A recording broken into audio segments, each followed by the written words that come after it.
All right, here's where we finally leave that first sentence.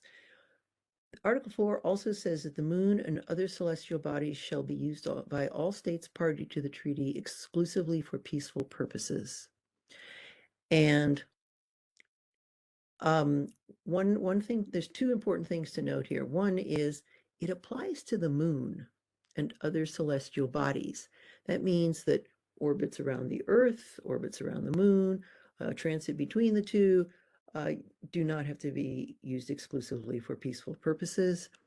And also, it has been the United States view from day one that this allows for self-defense. Even USSR said, no, no, that means non-military. But however, Article 3 of the treaty incorporates the UN Charter, which does allow for self-defense. And we can see from state practice that people have put up military objects in orbit for decades now. Next slide, please. Again, we have a failure to mention the moon. It just says no military bases, installations, and fortifications on celestial bodies. They shall be forbidden. Again, Professor Mott worried about this because he thought it should apply to the moon, and why didn't you say so? However, the US DoD Law of War Manual says it does apply to the moon. The most recent one I've seen on this is from 2016. If anyone knows of anything more recent, please tell me in questions because I'd love to know. But it is something where you might run across someone from another country who's trying to do something sneaky, who says, you know, we can do it. Silent about the moon. Also, the treaty, usually treaties only talk about what everyone's agreeing not to do or has to do, because if a treaty doesn't talk about it, do whatever.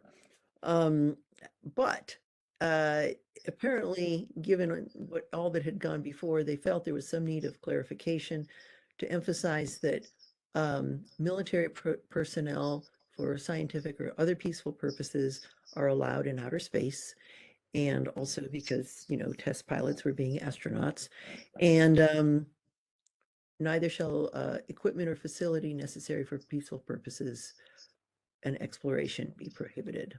Last slide, please. Next slide.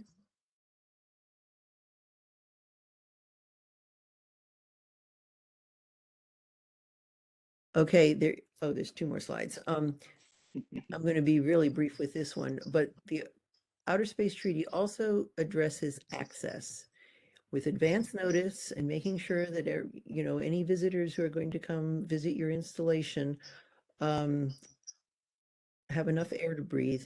You are supposed to let people come to your installation if you have a moon base, and they are supposed to let you go to theirs. It's weirdly ambiguous in certain points, but that's the rule. Next slide.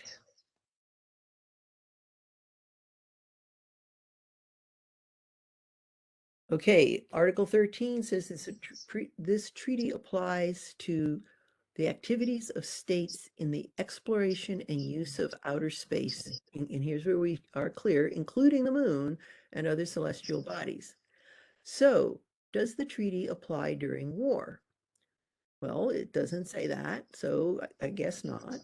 And then to remove any ambiguity, back in 1967, the chairman of the Joint Chiefs testified during the 1967 ratification hearings that the treaty would not apply during war. He was very blunt and clear about it. Oh, wow, who knew? But then later, we got a couple statements from DOD's Office of the General Counsel. They were a little bit more diplomatic, and they talked about it and analyzed it. But they did say that the treaty would likely not apply. So this was one of those things I'd never thought about, but was very fascinated